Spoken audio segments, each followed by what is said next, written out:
Krishna Krishna Hare Hare Hare Rama Hare Rama Rama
Hare Krishna.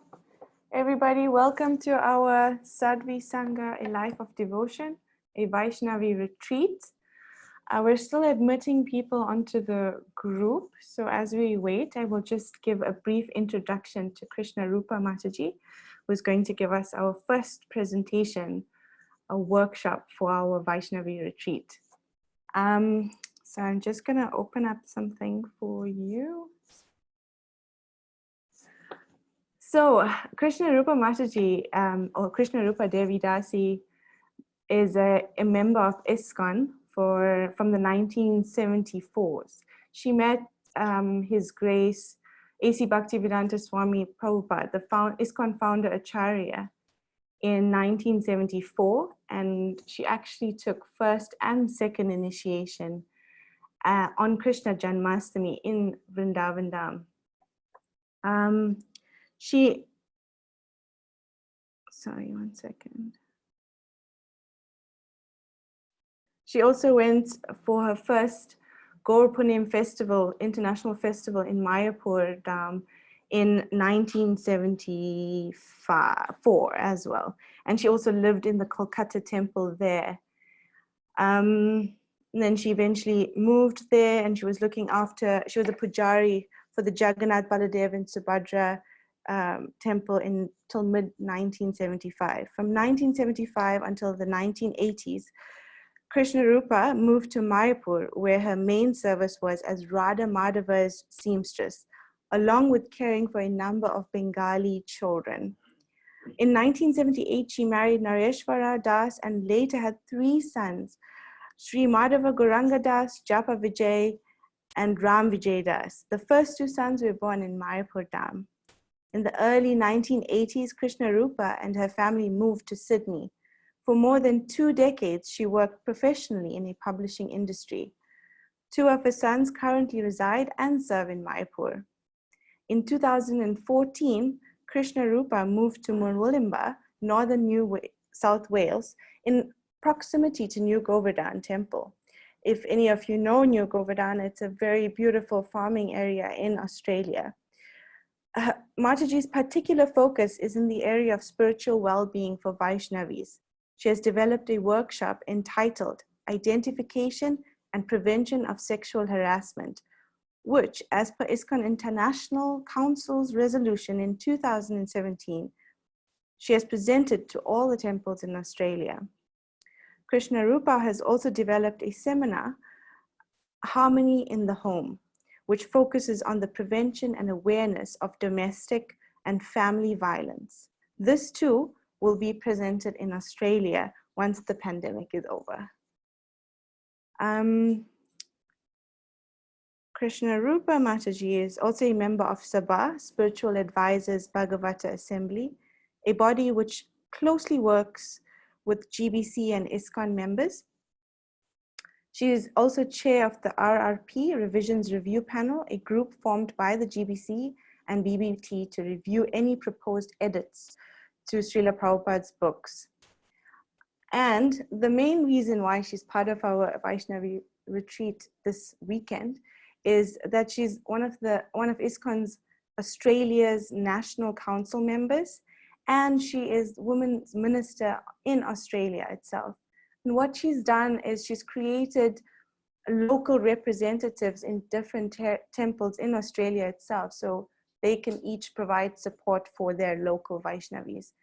And I think that's what we need the most, is Vaishnavi association. I was given this opportunity by Saradia to actually present Krsna Rupa Mataji, and I'm very grateful and honored to have this opportunity. And I welcome you all from across the board. I believe we have people from America, from Europe, from London, from South Africa, where we're based, and from India, all over. So I'm really honored to be able to present Krsna Rupa Mataji to you all today. I want to welcome the members that are here on Zoom with us, who've been able to join us today, and to the Facebook Live, and I think we're also on live on YouTube. So thank you all for joining us. Krsna Rupa Mataji is going to give a presentation related to women, and that's why she's here. It's ISKCON Vaishnavis, the importance of women in ISKCON. So let me unmute Mataji so she can take it away. Hare Krishna. Hare Krishna. Thank you, Toshani. I just want to make one small correction. I actually first met Srila Prabhupada in 1972. Oh, I'm so sorry. Small difference, but it's very marked for me that that was the year I met Srila Prabhupada. Thanks for the question. Actually, I joined in 72 and I first met Srila Prabhupada early 1973 when he came to Melbourne, Australia to install Radha-Madhava. Wow. So thank you very much for that introduction. Thank you very much for the opportunity to be part of this wonderful Shanga that you've arranged. It must have been such a daunting task to have so many devotees joining and registering everyone. And with our pandemic, thank Krishna for this wonderful technology that we can actually all communicate with each other. In fact, in Australia, around September this year, we were planning on having a very large Vaishnavi conference, Vaishnavi Forum, which is called Nurture, Inspire, Empower. We had it in 2018, but we had to cancel this year's one, postpone it rather, because of the pandemic. So next year it'll be around September, Krishna willing. And so I'm cordially inviting you all to try and get to Australia to attend that. It should be wonderful. So let's begin. Nama Om Vishnupadaya Krishna Prasthaya Bhutale Srimati Bhaktivedanta Swami Namane Namaste Saraswati Deve Gauravani Pacharani Nivasesa Sunyavadi Paskachari Zatarani Om Agyana Timirandasya Gyanangana Shalakaya Chakshuran Militam Vena Tasmai Sri Gurave Namaha. Jai Srila Prabhupada. And may I offer my humble obeisances to all of the assembled Vaishnavis, Vanchakalpa Trubhyascha, Kripa Sindhubhya Vita, Patitanam Pavanebhyo, Vaishnavebhyo Namo Namaha. Hare Krishna.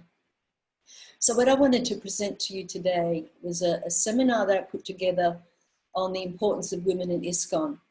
Having been in ISKCON since 1970, end of 72, beginning of 73, I actually joined at a time in ISKCON where things for ladies wasn't quite the same as it is now. In fact, I'd like to share an amusing anecdote with you that when I joined in Melbourne Temple, we were just a small number of devotees in Burnett Street, which was, I believe, our first temple in Melbourne. And I was quite an independent young lady. I joined when I was 20. And I wasn't allowed to drive because women were considered less intelligent. So I thought that was kind of strange, seeing that I've been driving since I was 18 and never had an accident. But anyway, you know, Krishna consciousness was something that I wanted to engage in, and it was something I've been searching for my whole life since I was about 12 years old. So I let that go. But over the years, I can see how fortunately things have changed. And I thought with developing this seminar on the importance of women in ISKCON, it gives a little bit of an historical background of what it was like in those days. And also, I hope will be inspiring for the Vaishnavis listening to see how Srila Prabhupada treated or viewed his female disciples, and consequently, of course, all of you. The next slide, please. So I'd like to dedicate, next slide.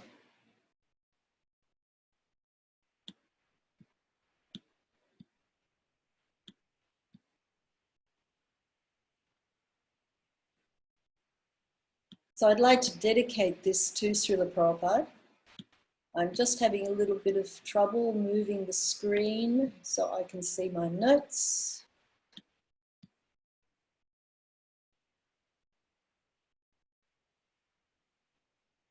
Not quite sure why that's happened. I could see my notes before, but now I can't. Let me have a look.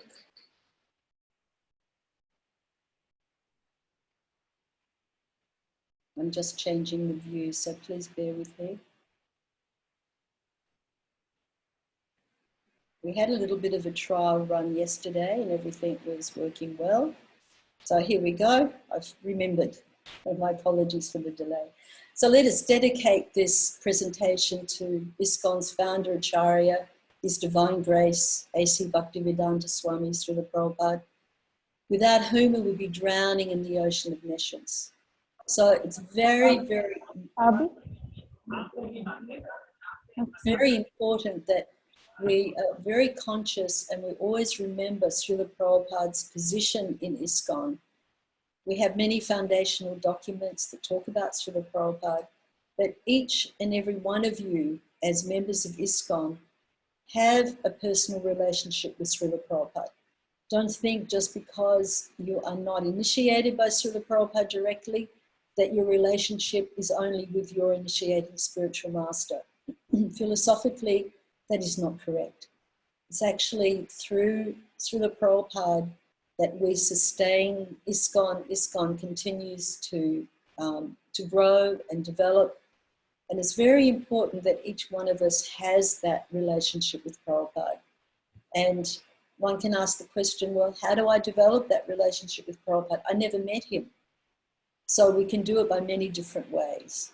First of all, whether you're a new devotee or you've been initiated devotee for a long time, I highly recommend that you attend an ISKCON disciple course. It's very, very important.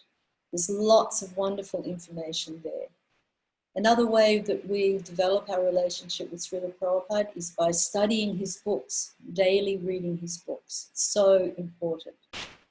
And share what you've read with your friends. Share it with other people. Listen to Srila Prabhupada's memories by his disciples. Listen to his lectures, his morning walk conversations, his room conversations, and they open up a whole wonderful world into who this wonderful personality was and is. So let's move on to the next slide. आपने घंटी बजाई क्या मेरे घर की? हाँ नियम कर रहा. I hear some noise in the background there. Do we have anyone else talking, Tashani? No, sorry. I think people are not muting their mics when they're entering the chat. Would everyone please mute your microphones? We'll have time for questions later. So just looking at the next slide, visionary of the highest order, Bhaktisiddhanta Saraswati Thakur, he was a spiritual revolutionary, Srila Prabhupada's spiritual master. And Gaudiya Vaishnavism has had transcendental trailblazers who have had a unique vision regarding ways that Krishna consciousness could be spread. and Bhaktisiddhanta Saraswati Thakur, Srila Prabhupada, was one such transcendentalist. And the acharyas, they're always actually adjusting according to time, place, and circumstance. And Bhaktisiddhanta Saraswati Thakur, he actually gave Brahmin initiation to men not born in Brahmin families. And that was considered quite extraordinary. And he did get death threats about that as well.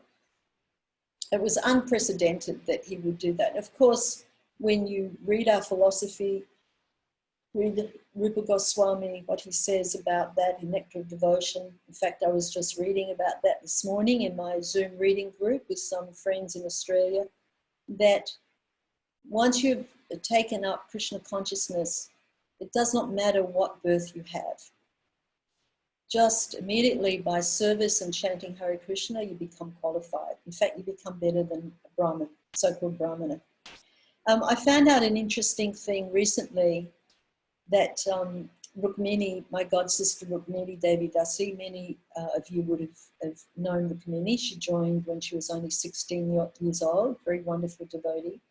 And she was telling me that she was speaking to a relative of someone who had served, was a 100-year-old grand disciple of Bhaktisiddhanta Saraswati, and he basically served every disciple of Bhaktisiddhanta Saraswati in his life. And he said that Bhaktisiddhanta gave him the second initiation, but without the first line of Gayatri, the Brahma Gayatri.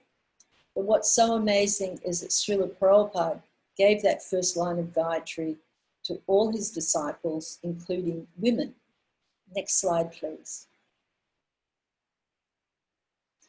So Srila Prabhupada's following in his spiritual master's footsteps.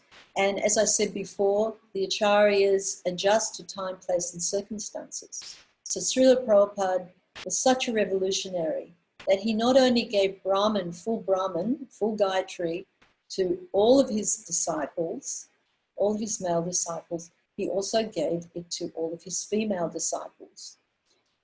And I was very surprised to learn that there's one initiating guru in our ISKCON society who is not doing that. He's not giving the first line of Gayatri to his female disciples. So that was very disturbing to hear that. So we must understand that we cannot deviate from Srila Prabhupada's standard. He set a standard for us and we must follow it. Otherwise, this mission won't be successful. So Prabhupada used everything in the service of Krishna, and he engaged all his disciples in carrying on his mission. And looking at that slide, you'll see our very famous Yamuna Devi leading there with the mridanga. Behind her is Mukunda Das Goswami, and the devotee with his hand raised, his name was Kulaksheka Das, with his arms up in the air like this. And it's nice to know who these wonderful devotees are. So Srila Prabhupada, he really made great groundbreaking steps in developing Krishna consciousness for the Western world. Next slide, please. So here we have Vishaka Devi Dasi receiving the first line of Gayatri from Srila Prabhupada. And of course, Vishaka Devi Dasi is one of the speakers for this weekend. It's a very, very wonderful devotee. So we're most fortunate that we'll be able to hear from her. So Srila Prabhupada, he gave his disciples full Brahman initiation, and it was revolutionary, and it revealed his unique vision. And Srila Prabhupada also permitted women to live in the temples. Now, during Bhaktisiddhanta Saraswati Thakur's time, living in India, it was very strict in terms of cultural protocols, and his female disciples didn't live in the temple. They would come and do service in the temple, and they would go back home. And they were all married. They were all Brahmanis by marriage. And Srila Prabhupada, he opened that doorway, and he allowed boys and girls to live in the temples. Of course, in those days, in the early days, we didn't live separately from the temple. We lived in the temple. So there was the Brahmacharini ashram, and most often the married women also stayed in the Brahmacharini ashram in many, many cases. And the men, of course, lived in their own ashrams. So Srila Prabhupada made that exception. He allowed boys and girls to live. And actually, he said that one of the reasons why he was so successful is that he actually allowed boys and girls to serve together. Because Srila Prabhupada identified how much contribution women could make in ISKCON as well. The only exception he made was in India. When I was a Brahmacharini in Calcutta Temple, and then in India, in Mayapur, he didn't actually allow single women to live in the temple. And that was because of the Indian culture at the time and familial restrictions. Two of my god sisters in Calcutta, Shumana and Sachimata, both now deceased, unfortunately, they would come every day to the temple. They would do wonderful service. Then they would go back to their families. And so Prabhupada made that exemption there in India, but every other temple, boys and girls lived in the temple. And Prabhupada expected the Vaishnavis to perform services according to their qualification, not their body. Next slide, please.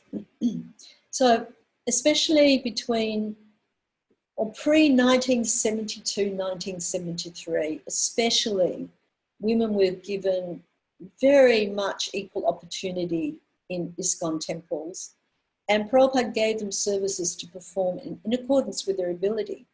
So another one of Prabhupada's female disciples, Jyotirmayi Dasi, she was at the time when Prabhupada was present on the planet, she was in charge of the BBT translations in France. And when Prabhupada would go to France, he would actually ask her to do the translation for him. And she wrote a paper, which I think is still available online. And she wrote that women were doing things in front of Srila Prabhupada himself that later on they were forbidden to do at this stage, not now. So, for example, Yamuna Devi was leading kirtans in India in front of Srila Prabhupada. Himavati, who was the wife of Hansadutta, she gave public talks in India. And Rukmini told me that she and Jyotirmayi, they actually performed arti to the deities in front of Srila Prabhupada. And many other Vaishnavis were given such opportunities. So there was no restriction like that. Next slide, please. And you can see on this slide that Srila Prabhupada wrote, this is a verse from the CC. He wrote, both boys and girls are being trained to become preachers. Those girls are not ordinary girls, but are as good as their brothers who are preaching Krishna consciousness.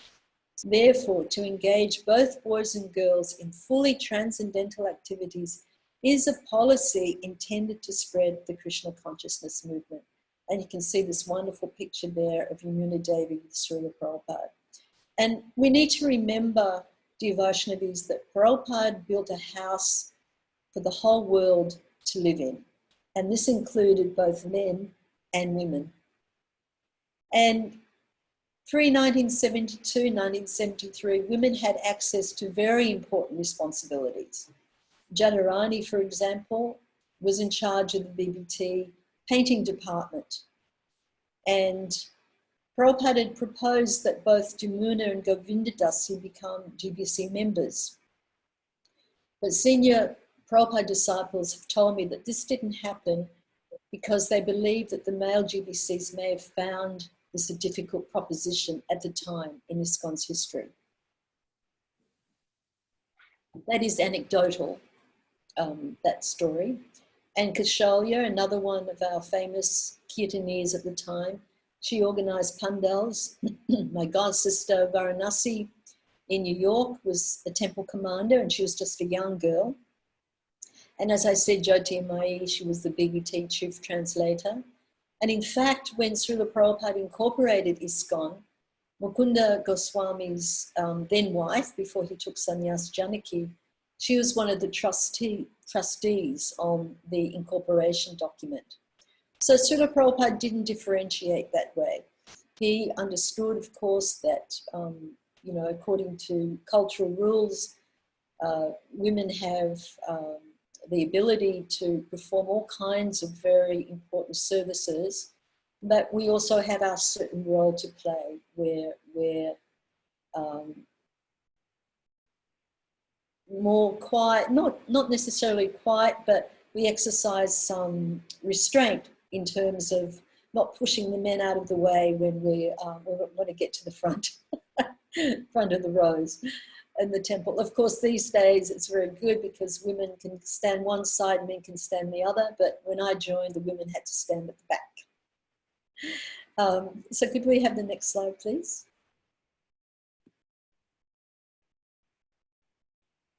And in Srimad Bhagavatam, it's explained, Prabhupada explains that women are actually accepted as a power of inspiration for men.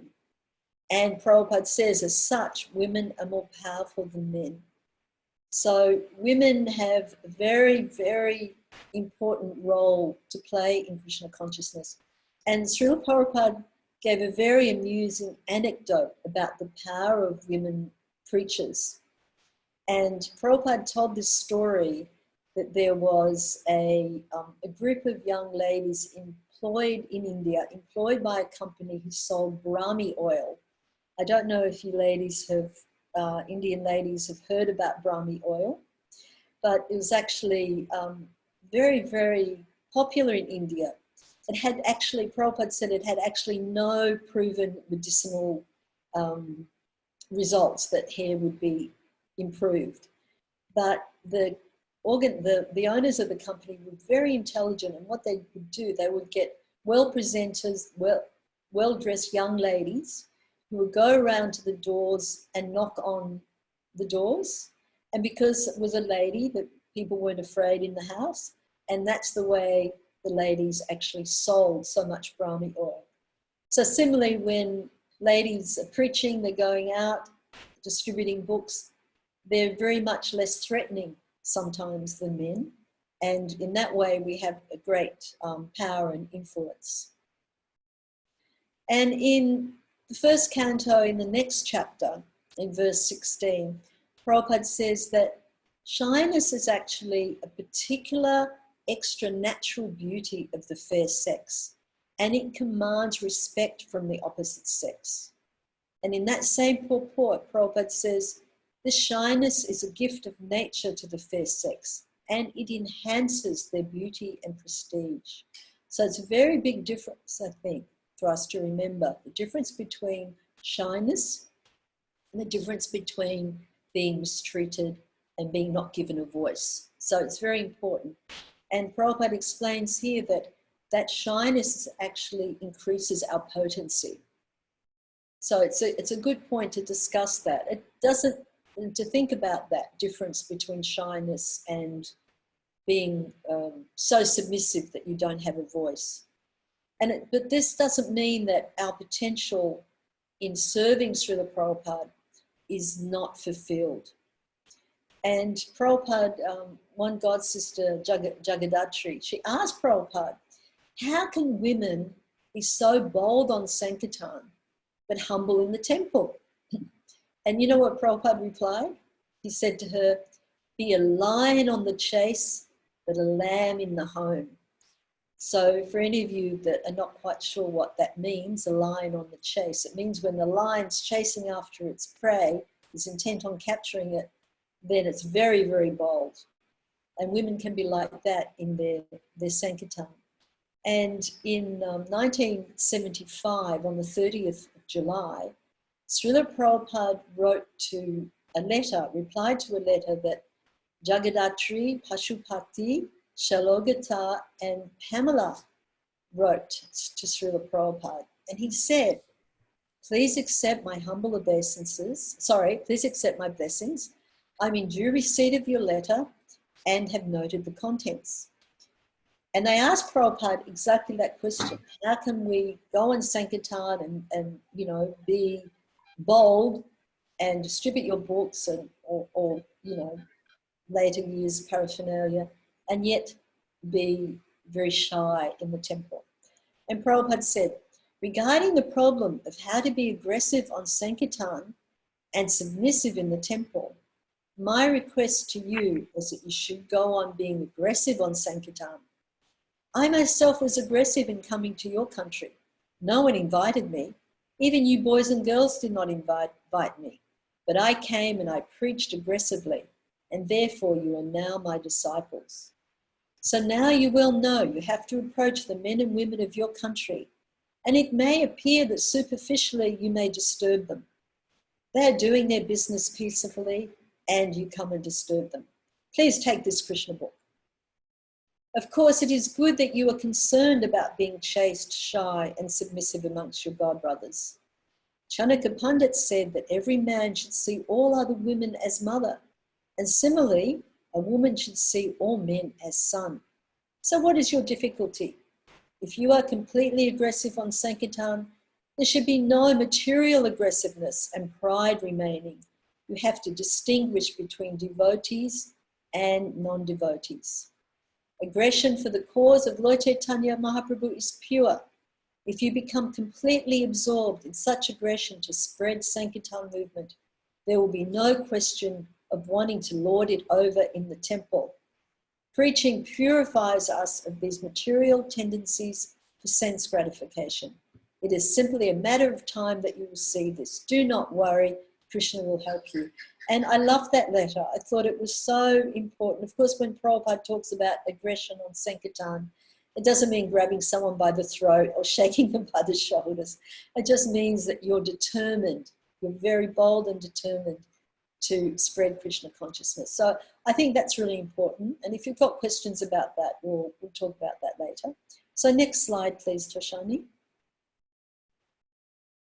And I wanted to show you this image because it's a lovely picture of Srila Prabhupada. We see many, many thousands of pictures with Prabhupada surrounded by his male disciples. So it's wonderful when we can see these images of Prabhupada with his female, his daughters. So just so you know who these are, of course, you've got behind Srila Prabhupada, there's the girl, you can see the girl with the glasses with the flower in her hair. That's Govinda Dasi. And then the next devotee on her left is Saradiya. Now Saradiya, it's a very interesting story with Saradiya. She was the devotee whom Srila Prabhupada said that she could give the Gayatri mantra to her husband. So she had Brahmin initiation, but her husband didn't. So Srila Prabhupada couldn't get to all of the temples to give personal initiation. So he said to her that I will initiate your husband as second initiated, but you give him the Gayatri mantra. And then apparently she also did the fire sacrifice to give him the Gayatri, which is really interesting. I'm not saying that women should give the fire yajnas, but there's a very interesting point here that Prabhupada, you know, in our history that's really important. And Malati Devi Dasi, who will be speaking to you this retreat, she's holding the box, and then to her left is Subal. And there's these beautiful stories. And Saradiya, she actually wanted to marry a particular devotee called Vaikuntanath. So she actually went to Prabhupada and asked his advice. And she thought that Prabhupada would preach to her, don't be on the bodily platform, don't worry about getting married, etc.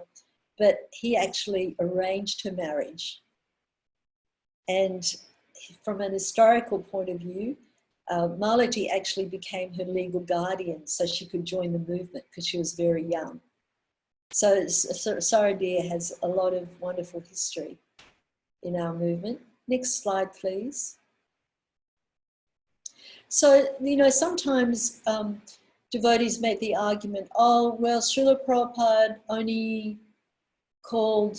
allowed women to be called Prabhu, because, you know, there were some quite feministic women who joined at the beginning of the movement, and Prabhupada just gave in to them just to keep them satisfied or mollified. And, you know, same with Gayatri. They were upset because they weren't getting second initiation, they weren't getting Gayatri mantra, and Prabhupada just gave in to him. That's completely bogus argument, because to say that, to have that argument or to think that, is thinking that Srila Prabhupada can be, in the first case, it's putting Srila Prabhupada on a material platform. To think that Srila Prabhupada could be manipulated by conditioned souls. So it's very, very important to understand Srila Prabhupada's true vision. He had Samadarshana. He was equal in his vision to all of his disciples. So he didn't give them, you know, just pretending to give them, you know, brahmacharini status or anything like that. Srila Prabhupada said that these women who have taken shelter of Lord Chaitanya's mission are actually acting on the spiritual platform, and he did give them equal opportunities to serve. So there's Sanatan Dharma and there's Naimittika Dharma. Naimittika Dharma is material delineations. It's a function. Just like, for example, you know, if you need to go to the bathroom, well, you won't go to the men's bathroom, you'll go to the ladies' bathroom, and vice versa. So there's certain functions that we have, but above and beyond that, there is the spiritual function of Sanatan Dharma. And equality can only be there on the spiritual platform.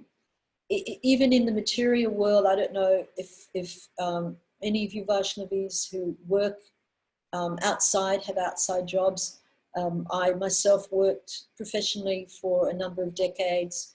And even in the material world, there's that same problem of women not being paid the same, women not being given, you know, equal opportunities. But on that material platform, there'll never be equality. It's only on the spiritual platform, because we're functioning as spirit souls. And we need to remember that as Vaishnavis too, that we are spirit souls and we're not the body. You know, materially, there's someone's always going to be more wealthy, more beautiful, more qualified, more intelligent. It's only on the spiritual platform that there's dasa dasa anudas, that we are eternally, you know, materially, there's someone's always going to be more wealthy, more beautiful, more. We've got a bit of a lag there, Toshani. So next slide, please.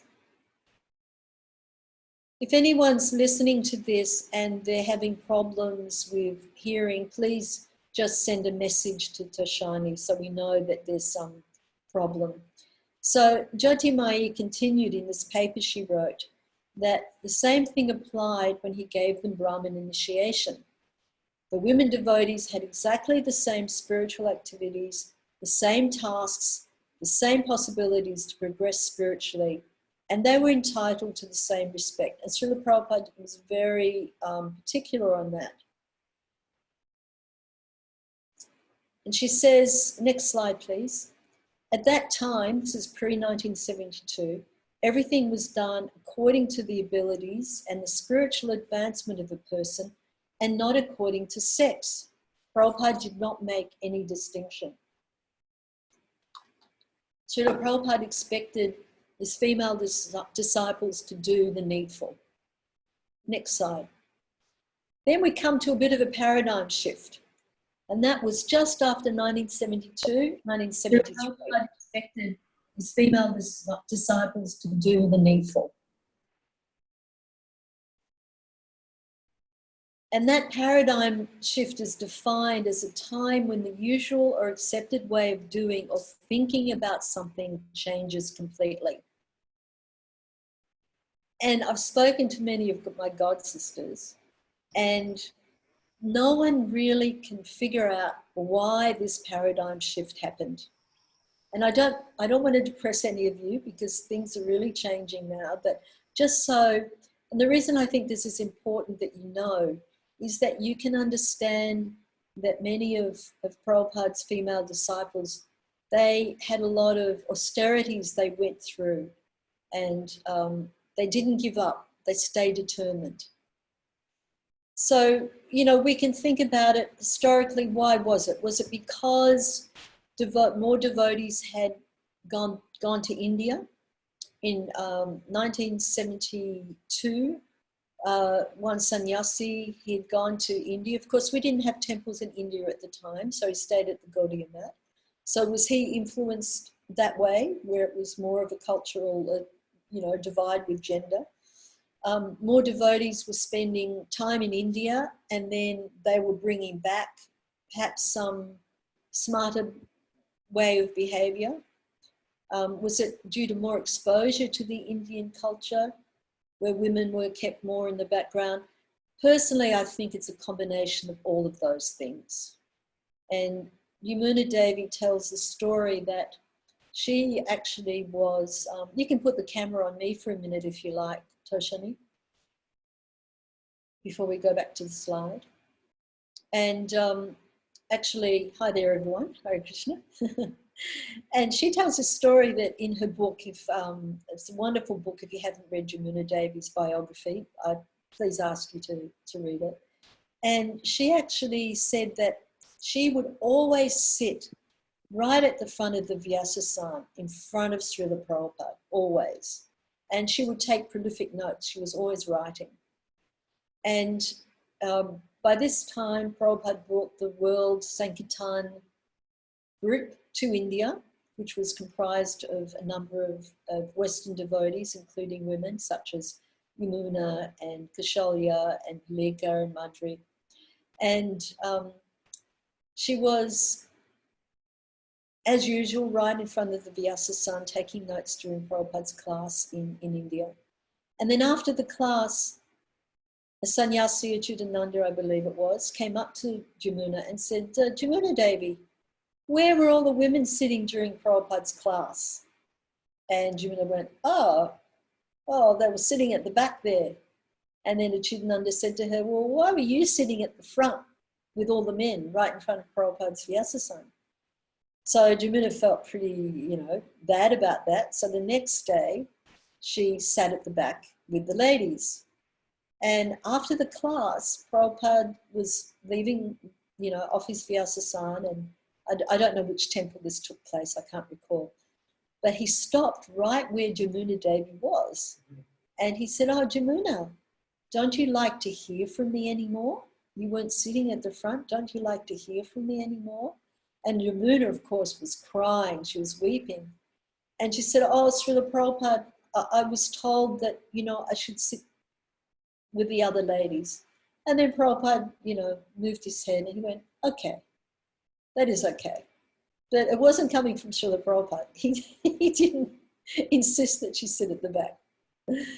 So that's a good, you know, it's a nice story. And Prabhupada, so many times where Srila Prabhupada was so concerned about his female disciples. And when I was a brahmacharini here in Mayapur, Srila Prabhupada, was in 1976, I believe, and Srila Prabhupada was ill, and he stayed in Mayapur for 2 whole months. And it was so fantastic because every day from 4:30 to 7, we could sit in his darshan room in Mayapur and listen to him.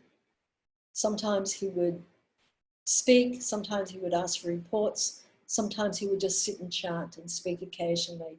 And it was such a wonderful experience that to this day, you know, I feel like I'm right there. But one day I was running late for the darshan because I was helping in the kitchens. I came running to Prabhupada's quarters. And if you're ever in Mayapur, please make a point of visiting Srila Prabhupada's rooms. And I came to the door and everything was full. There was no sitting room. And I must have had a very crestfallen expression on my face. And Prabhupada saw me. And then Prabhupada looked at me with a very elegant kind of, you know, indication of his head. He indicated that I should run around to the other entrance because Prabhupada had 2 doors either side of his darshan room. And then when I got to that door, then he moved his hand like this and told the devotees to move over so I could sit down. And, you know, I'm just in such an insignificant little speck of a devotee, or aspiring devotee. But Prabhupada saw that and he cared. So I just wanted to share that. So we can go back to the slides, please, and go on to the next one.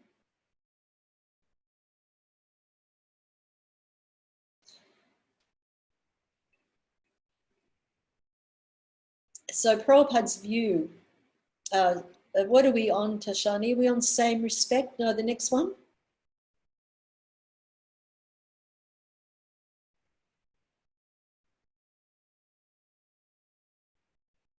You can tell me when to stop because I think Yes, we're on Srila Prabhupada's view, that slide. this one. Yes. Okay. You see a picture of Prabhupada and you see the bubble? Yes, that's right. Thank you. So I've talked to you a little bit about Prabhupada's view, and there are many important occasions, many occasions when Prabhupada spoke about the importance of women and their value in ISKCON. And Prabhupada said, of course, that women are the strength of men, women are pious, and some of you may be very happy to hear that Srila Prabhupada referred to his female disciples as angels. And he wrote to one male disciple who was complaining about women living in the temple. And he said, if you offer obeisances to my female disciples, you will be liberated. And Bhaktivedanta has some lovely memories about Srila Prabhupada. And I think it's DVD 16. But it's very interesting that in 1976, I believe it was, the GBC actually passed a resolution that single women with children should not live in any of our temples because they were being a bit of a, you know, the temple presidents or the GBC thought they might have been a financial burden because they weren't giving full contribution in terms of service because of their responsibilities to the children. So the GBC actually passed this resolution. And Srila Prabhupada, he wouldn't attend the GBC meetings, but the GBC book would be taken, where the resolutions were kept, would be taken to Srila Prabhupada for ratification. And Bhaktivedanta describes that when Prabhupada was reading this resolution, he became very, very quiet. And Bhaktivedanta could tell Prabhupada was not happy. And he said, oh, Srila Prabhupada, you know, are you not happy with this resolution? And Prabhupada looked at him and he said, I gave Krishna consciousness to boys and girls. Each have the equal right to serve in the temple. And he squashed that resolution. So Prabhupada was extremely concerned about the women. Palika Devi Dasi, for example, she was wearing a sari that had a hole in it. And Prabhupada was very upset to see that she was wearing had a sari with a hole. And he himself, excuse me, he himself bought her a new sari. He gave money and had a new sari bought for her. And this is our Jagat Guru. Next slide, please. And then, of course, you would have all heard of our very famous Chanaka Pandit. Prabhupada did quote Chanaka Pandit a lot. He was a social and political commentator a long time ago. I think he was the Prime Minister, and I think the king was Chandragupta at the time. I could be wrong, but he was a Prime Minister. And Jamuna Devi describes, and actually Prabhupada referred to Chanaka Pandit in a letter to Nehru in 1952. Yes, it was Chandragupta. And Prabhupada said that he actually used to live in a cottage and draw no salary from the state because he was such a brahmana.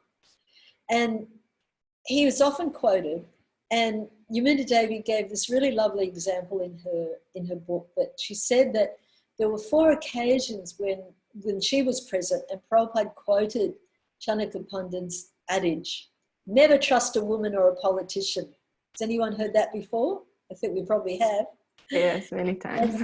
Yes. And on each occasion, Prabhupada looked her in the eye. Next slide, please. And then on the last occasion, it was in Bombay in 73.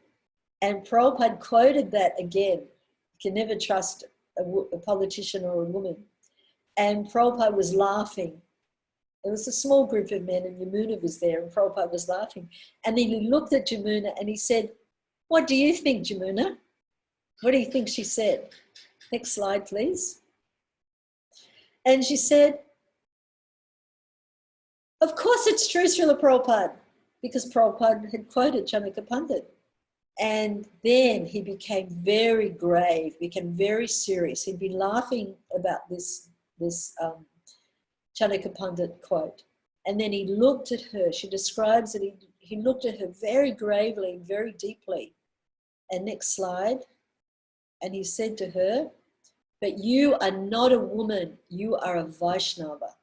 So we need to remember that we have, you know, a certain kind of cultural way that we behave. We don't behave like men. We retain our equipoise as ladies. But don't think you can't do what you have the predilection or you have the skills to do. Don't let it, you know, just because you're in a woman's body, don't let it prevent you. Don't feel that, oh, I'm too shy to give class. Prabhupada wanted us to give class. And it's a challenge. To this day, for me, giving class is a challenge because when I grew up in Krishna consciousness, ladies were not allowed to give class. Can you believe it? They weren't allowed to. So all glories to all you Vaishnavis who give classes. Please continue to do so.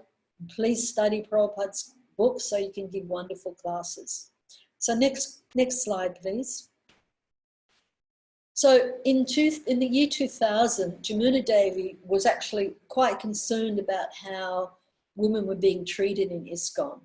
And she gave a presentation, her and Rukmini Devi, and I'm not sure if there was anyone else. They gave a presentation to the GBC on women's position. And in that presentation, she said that he lovingly encouraged and engaged us in the service of the Sankirtan movement. And he consistently revealed himself to be Pandita Samadarshana, equal to all. And that paper is also, I believe, still available on the internet. So now, Toshani, there's one little video clip that I'm wondering if you can play. Can you see that video clip? No, there's no video attached, Mataji. Oh, okay.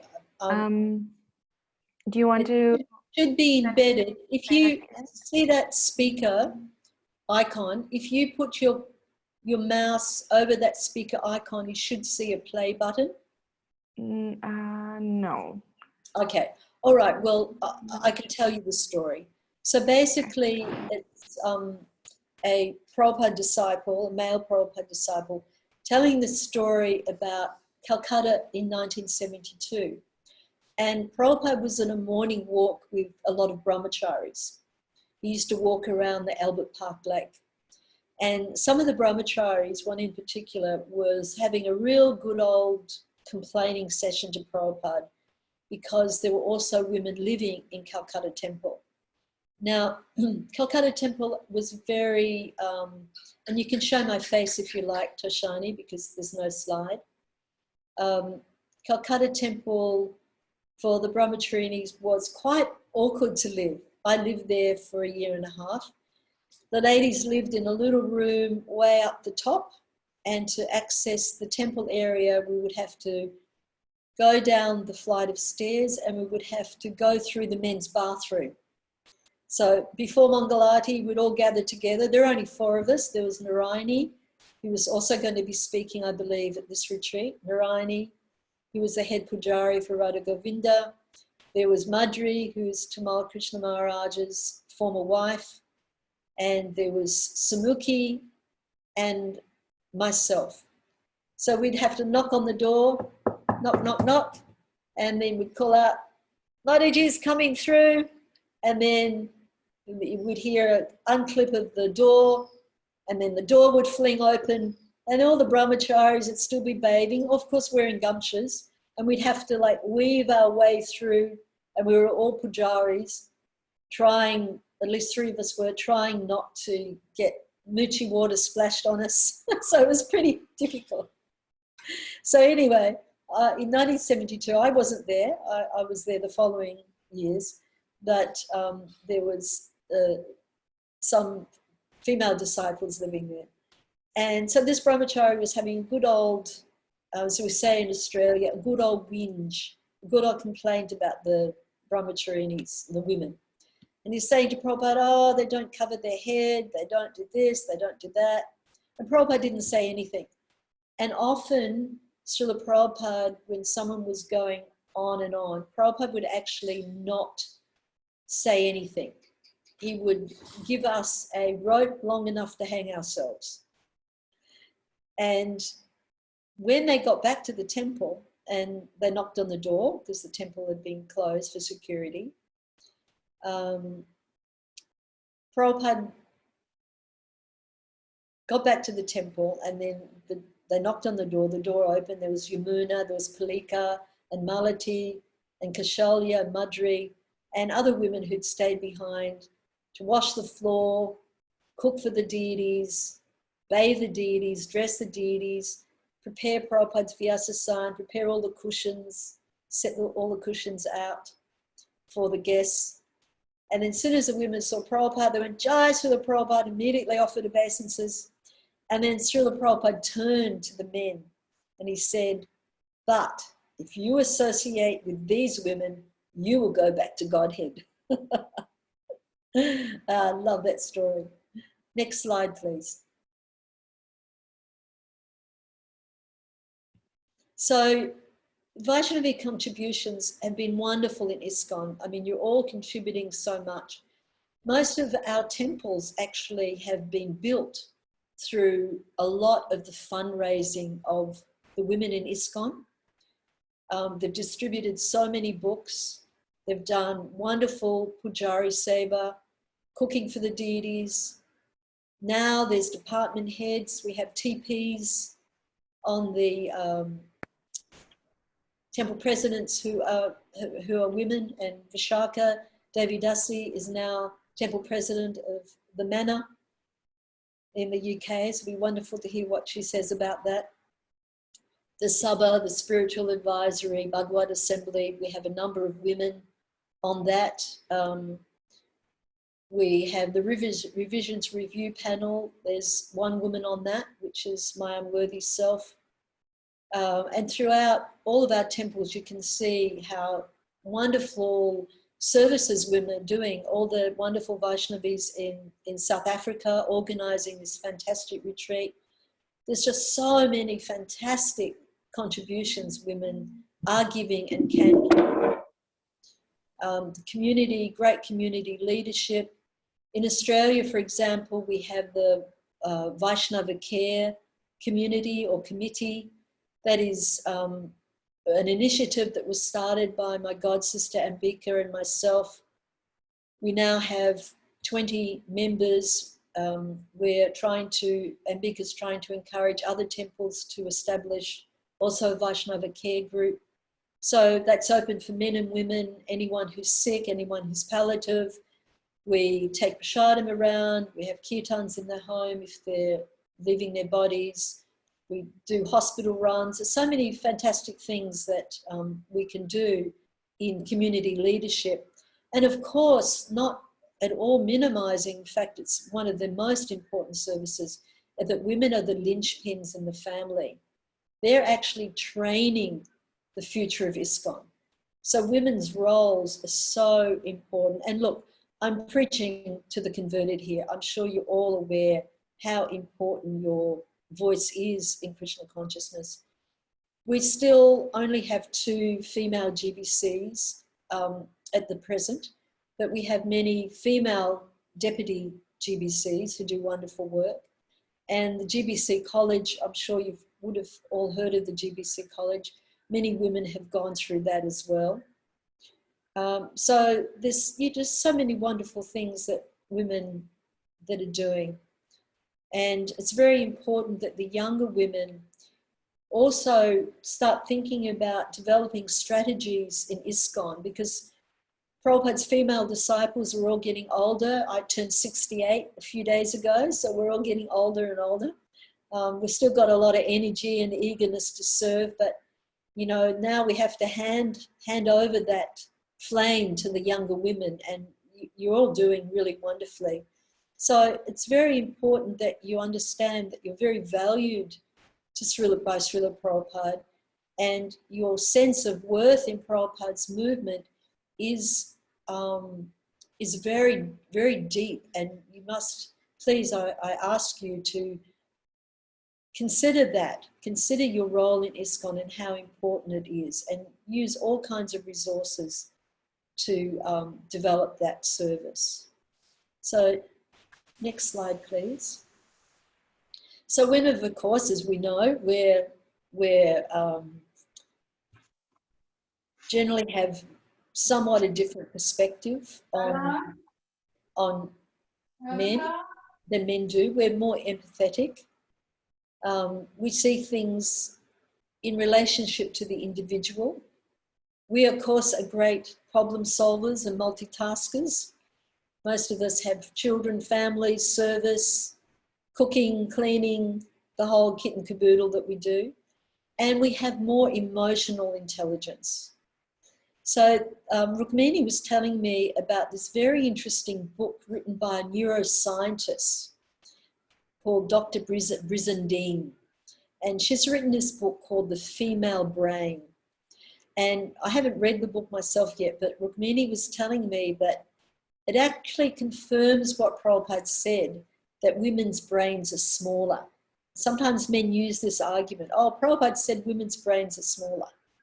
But this is a very interesting point here, that, you know, even according to bodily size and weight, we have the same number of brain cells as men, but those brain cells are packed in tighter, like a corset.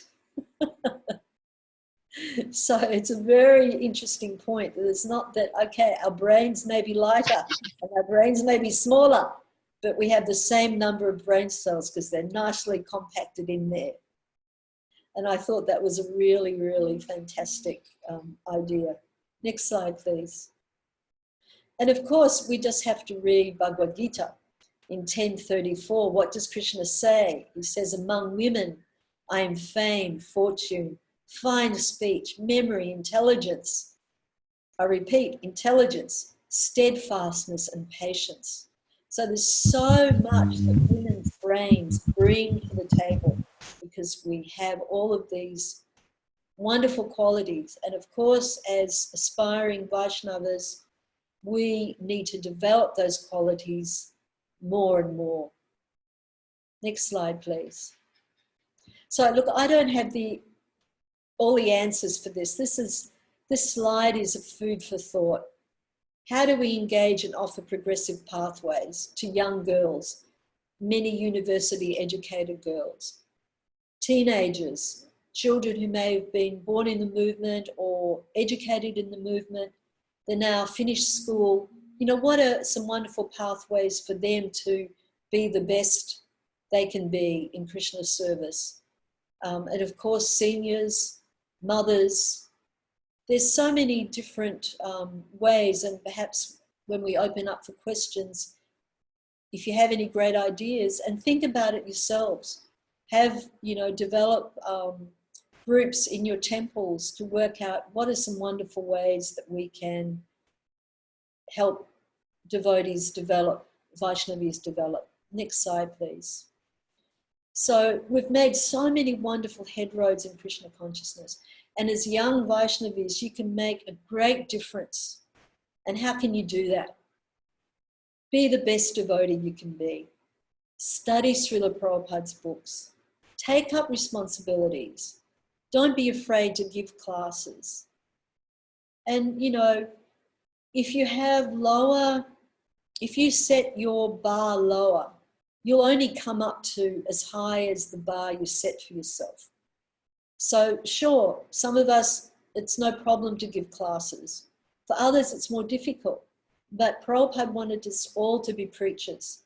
And giving classes is one way that we can preach. I'm not saying each and every one of you must give a class. No, I'm not saying that. But if you have a propensity, please do step up. Learn slokas, study Prabhupada's books. And it's very important to take your service to Prabhupada and your guru very seriously. And of course, if you see women in trouble, be active bystanders. And as Toshani's mentioned, I'm very much involved in the prevention of domestic and family violence and sexual harassment in ISKCON. You can all contact me separately.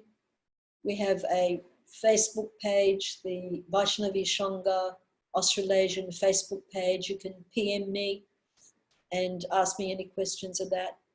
Create mentoring programs in your temple. We have a very nice mentoring program in Govardhan, and I'm sure in many of your temples you also have a mentoring program.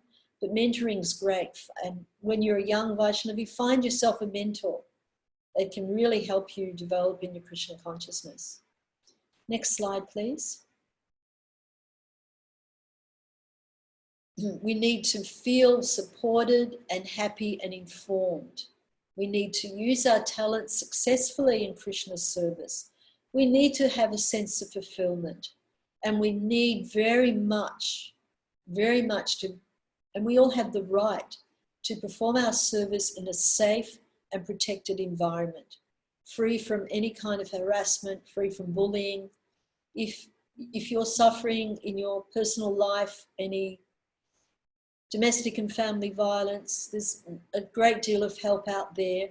Please approach your temple management or your senior Vaishnavis for assistance in this way. And it's very important that, as I said before, we are getting older now. The female disciples are getting older. And so let's hand it over for the younger devotees. It's very important. And you younger devotees, take up the mantle. So next slide, please.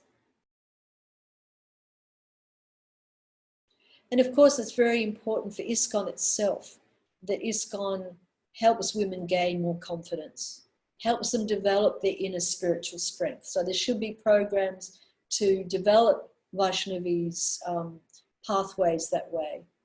And it's also very important, looking at the last point on that slide, that women support each other in non-judgmental relationships. Unfortunately, sometimes women can be envious of each other. So it's really important to put that aside. Be supportive of your fellow Vaishnavis. And we'll go to the next slide. I'm conscious that we've got time is running away with us. So we do have some boys' club mentality still. We do have some dated gender beliefs. Sometimes in some temples there might be a lack of service opportunities and pathways, and perhaps a lack of suitable role models. But you can see that, you know, there are so many women, not just senior women, but so many women who are taking up these leadership roles. And I'm so impressed with the Vaishnavis in South Africa who have organized this retreat. It's really, really awesome. So it's fantastic. So next slide, please. And please don't turn a blind eye to domestic violence. Be aware of what domestic violence is. I've been giving some seminars to the Russian Vaishnavis, and also I will be presenting that to the devotees in Australia.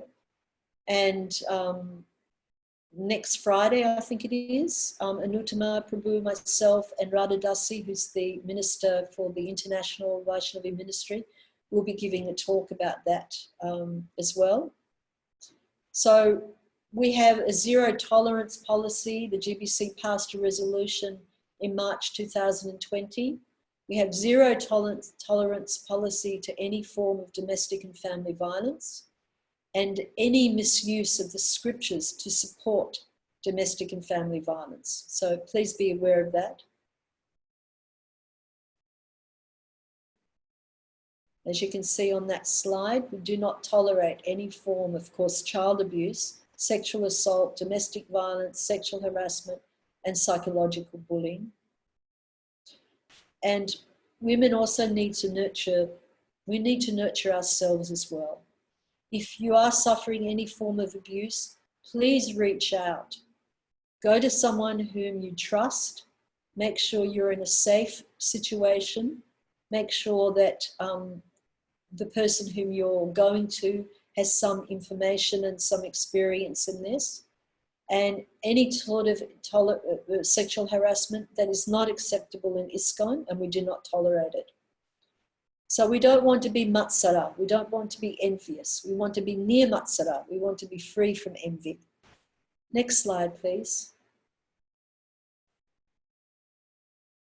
The women in Krishna consciousness are an intricate, essential part of Srila Prabhupada's legacy. And the woman who is assaulted by her husband is also the mother of second or third generation devotees. So what do the children think of Vaishnava philosophy if they have to tolerate? It has very bad effects on the children. And Prabhupada says, translated in CC, if they see you just once, even women, children, old men, meat eaters and members of the lower caste immediately chant the holy name of Krishna, dance like madmen, and become spiritual masters capable of delivering the whole world. I'm not going into, why women should be gurus. I'm not going into that. That's another thing altogether, but please consider it. And, our movement, the future of our movement is really positive. May I have the camera back on me, Toshani?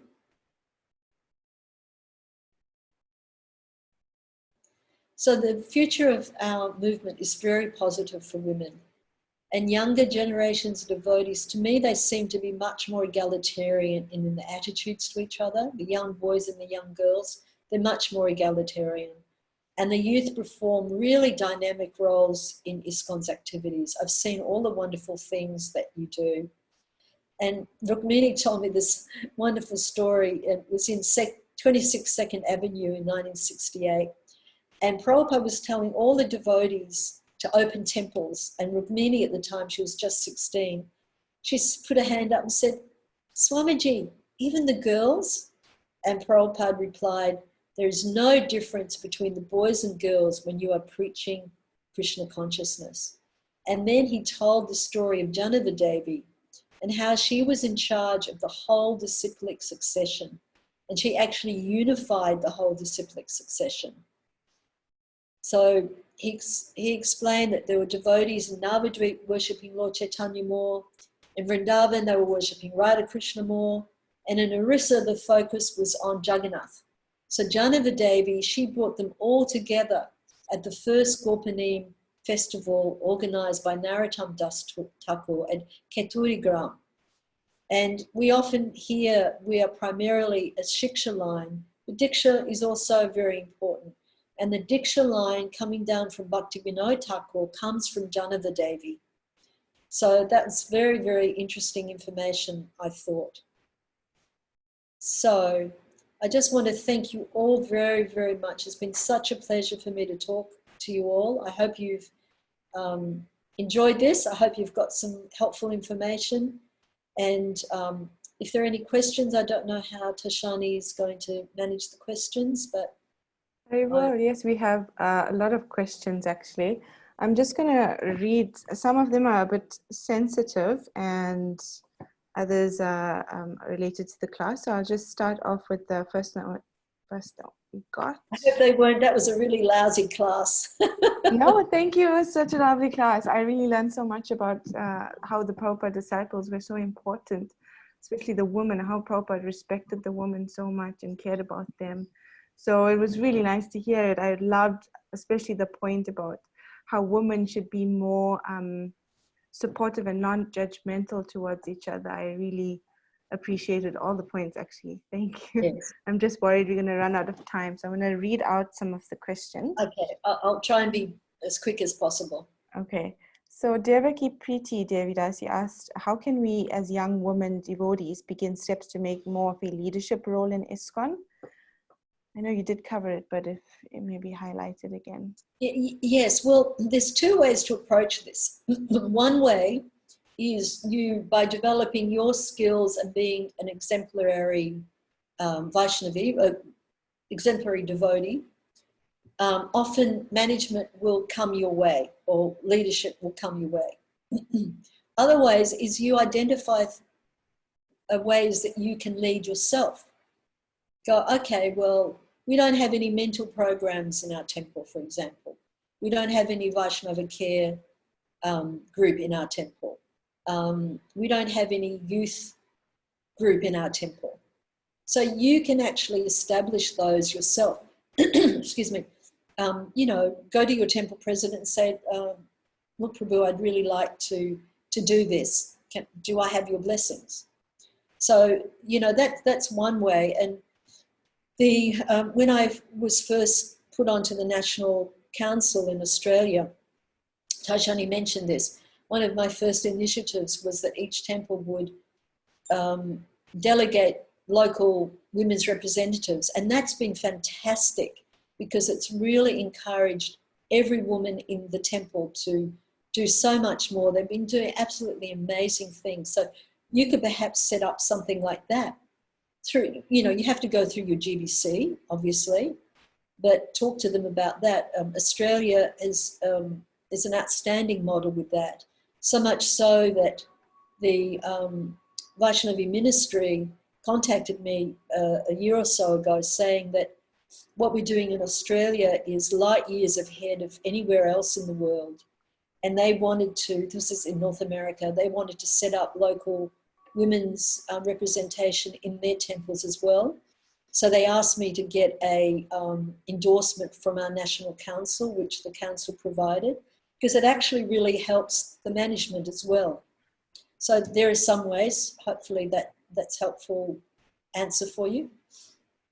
Yes, thank you. I hope it's good for the person who asked the question. I'll go to the next one. This one is from Facebook. Are women allowed to wear orange robes like sannyasis? I meant, can they become a sannyasi? If not, then what's the reason? Yes, thank you. Well, in our sampradaya, women do not take sannyas. But just because you're not wearing saffron robes and carrying a danda does not mean that you can't be renounced in your activities. It's not that you become a false renunciate, because then that's, you know, not in our process either. The renunciation comes from your personal self-control. But it's not that we need danda and saffron robes to be renounced. It's just not in our line. Okay, thank you, Mataji. The world has changed so much and we are still on that issue, a long delay. We have to get rid of the burden of prejudice from devotees in male bodies. That's more like a comment, I guess. Yes, that's a good comment too. And yes, and we do that, you know, slowly, gradually. There are many senior men in our movement on the GBC level as well, who are very, very supportive of women's role in ISKCON. Members of the Sabha, all leaders in our movement, they're very supportive. So we are making headroads that way. Thank you, Mataji. With regards to RRP, is it on the table to edit Srila Prabhupada's statements in purports about women being materially less intelligent? No, we never change what Srila Prabhupada, we should not change the meaning of what Prabhupada said. That comes in the category of Asha Prayogya, which is the rule, the voice of the spiritual master. But one should understand that when Prabhupada talks about women considered less intelligent, there's two aspects to that. One is he's not referring to devotee women.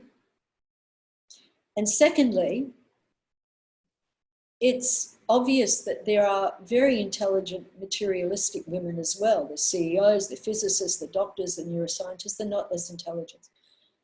Prabhupada explains, and I can't remember the exact quote, but I think it's in 6th canto. Prabhupada explains that why women are sometimes considered less intelligent is because we are subjected, or we can be subjected to the flattery of unscrupulous men. So that's where we, and you know, you'd have to be honest with yourself. Women can be very influenced by flattery. Yes, I agree. Yeah. Oh, that's such a pretty sari you're wearing. Oh, thank you. That's so nice. So, and unscrupulous men use that. And I grew up in I was educated in a convent school, and the nuns always used to say to us, boys play at love to get sex, and girls play at sex to get love. And, you know, decades later, I can actually see the wisdom in that. So that's why that, you know, that emotional intelligence is very high in women, for sure. But we also can be influenced by flattery. So, you know, Srila Prabhupada didn't think that we're not the same. Prabhupada told us we must function on the platform of you're not this body. But we also understand where we have those weaknesses, and we need to protect ourselves against those. I hope that answers. But, you know, we do not change cannot change Srila Prabhupada's words, but you have to develop the understanding by seeing different places where Prabhupada's spoken about it. And this whole seminar that I've given here today, there's so many instances where Prabhupada has said how precious and how he treated his male and female disciples the same. Yes, thank you for that very nice answer. It's actually a very difficult topic based on this lack of women see themselves as easily attracted to the flattery of men, I guess. So moving on to the next question. This is on a sensitive topic, is can we serve our house deities when we're on the moon cycle? And if not, is there a way to look after the deities? Was it allowed during Srila Prabhupada's time? And do we need permission from anyone regarding this?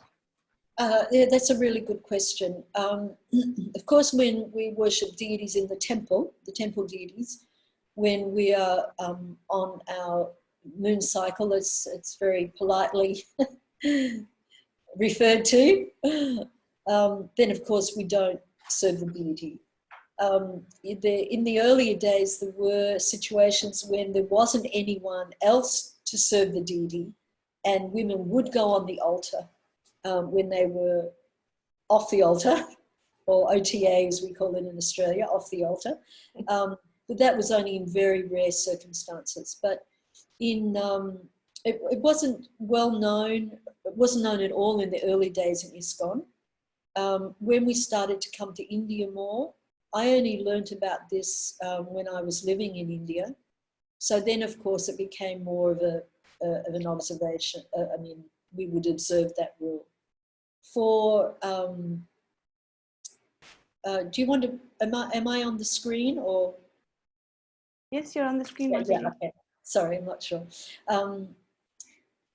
So in terms of your home deities, if they're installed deities at home, and if there is someone else in the home who can do the puja, then preferably, of course, someone else should do the puja.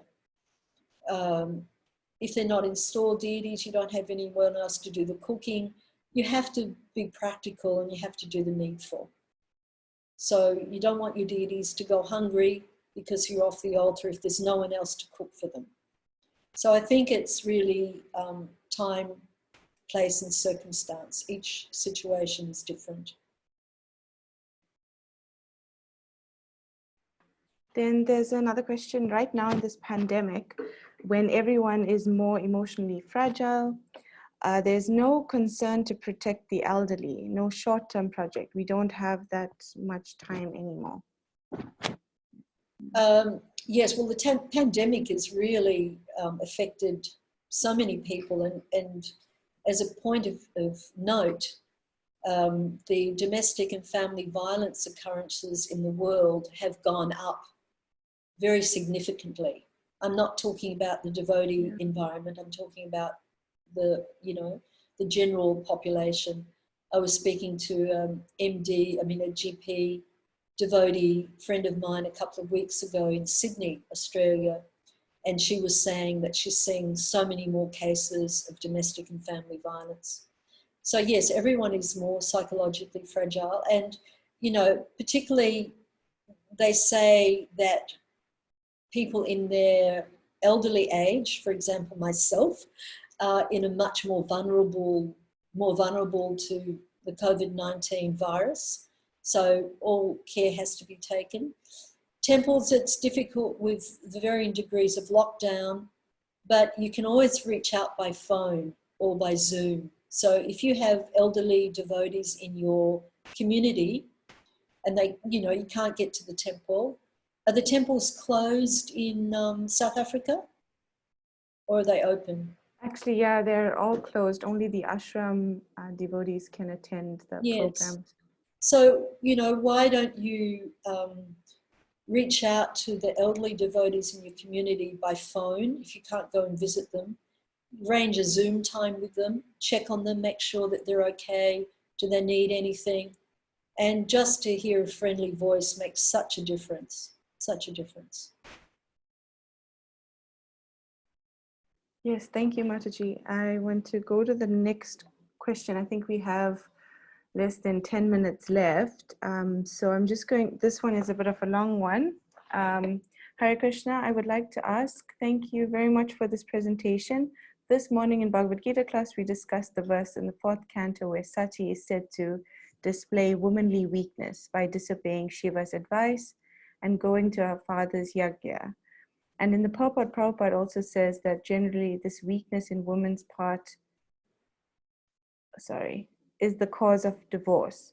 During our discussion, we were trying to understand this and other statements about women in Prabhupada's books that seem to challenge and oppose our experience. As you have mentioned in your presentation, Prabhupada loved and valued his women disciples very much.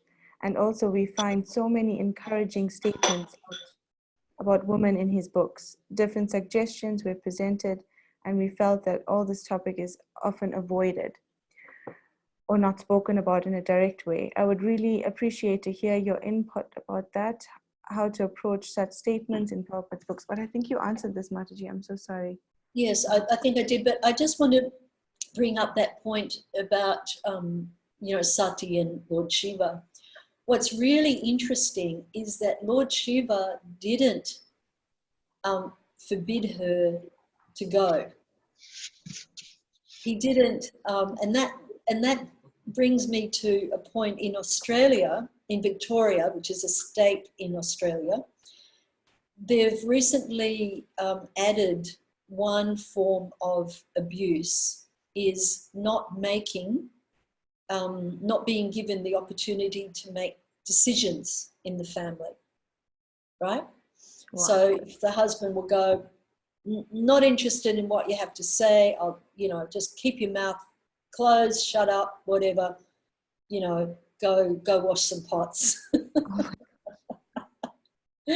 That's actually now considered in the state of Victoria a form of psychological emotional abuse, which is domestic and family violence.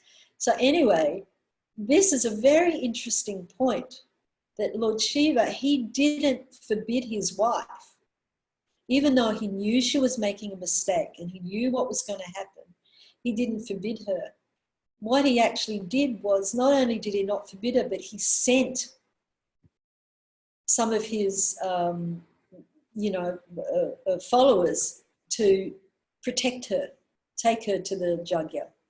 So yeah, I think that's a really interesting point in terms of that decision making. Of course, she did make the wrong decision, but that's all part of the, the way to enact all of these wonderful pastimes of Lord Shiva and Sati. But I just thought that was an interesting point to highlight. Yeah, thank you. I really appreciate that as well. I didn't know that point.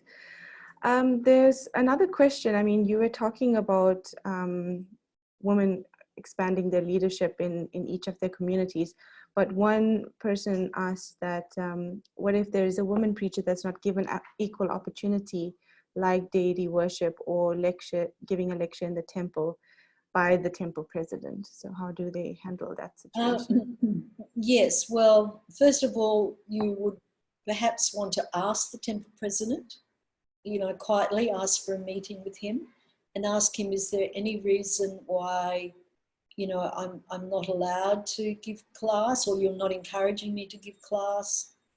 He might be, I mean, I don't know, I can't speculate on why not, but there should be opportunity to give class.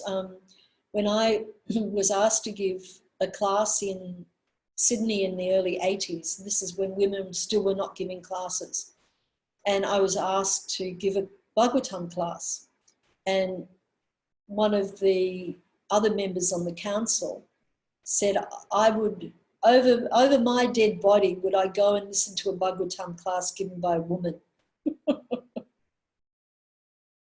So these are all the crazy notions that we've had to struggle against. And that's why it's hard for women of my generation to feel comfortable, because we've had such negative, attitudes. So I first of all go to the TP and very politely ask him, is there any reason? I'm really keen to, get some practice in giving Bhagavatam classes, or even could I give Bhagavad Gita class at night in the temple? Sometimes they have Gita classes at night. And see what he says. If he's got a reasonable, a good reason for not encouraging him that way.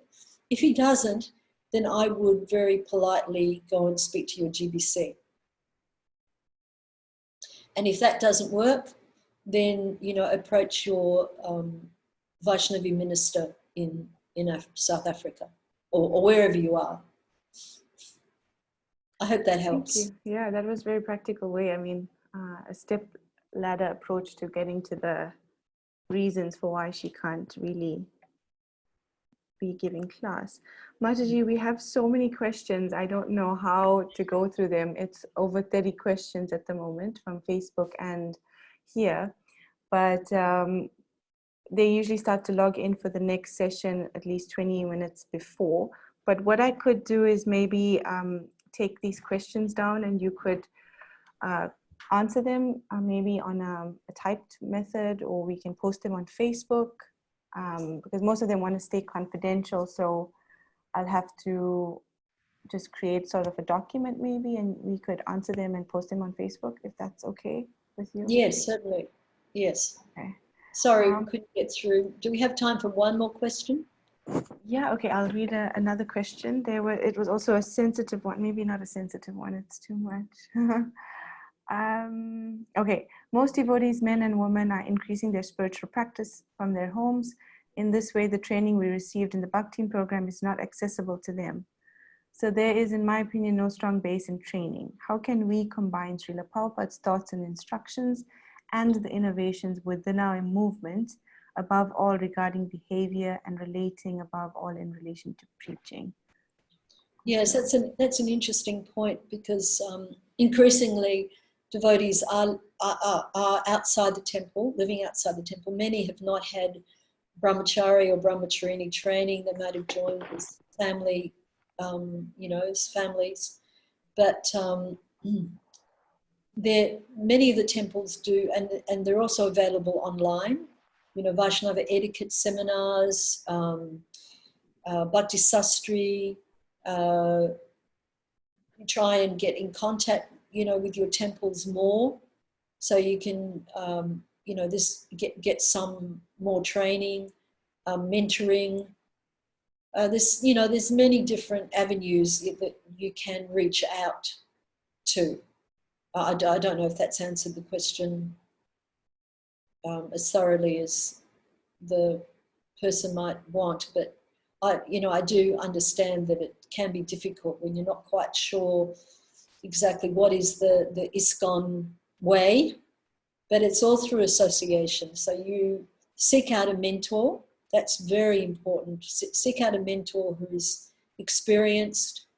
Ask your temple president, can you suggest a mentor for me?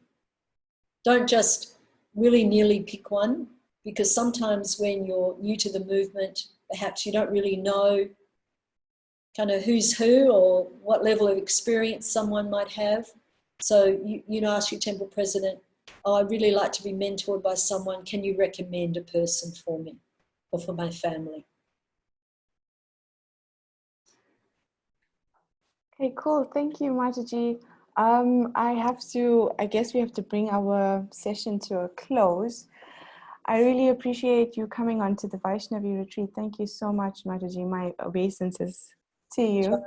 Thank you. I'm so grateful. Yeah, I'm so sorry to those who asked questions. We will submit the questions to Mataji and maybe get a written document about it and then post that on Facebook. If you're not on Facebook, you can always message on the WhatsApp groups and then we can try to get the document to you. Mataji has not allowed us to share the slides, so we will put a podcast format of this lecture on Facebook and on YouTube. And yes, I'm sorry again for not being able to get to everybody's questions. We're gonna prepare for the next session. So thank you for everyone who joined on the Zoom group and on Facebook who's watching. Yes, okay, sorry. Yes, that's fine. Thank you. Sorry. Thank you for the Hare opportunity. Krishna. Hare Krishna, everyone. Glory to Srila Prabhupada. Thank you. Hare Krishna. Hare Krishna. Thank you. Hare Bye. Hare Krishna. Thank you, Mataji. Krishna. Mataji.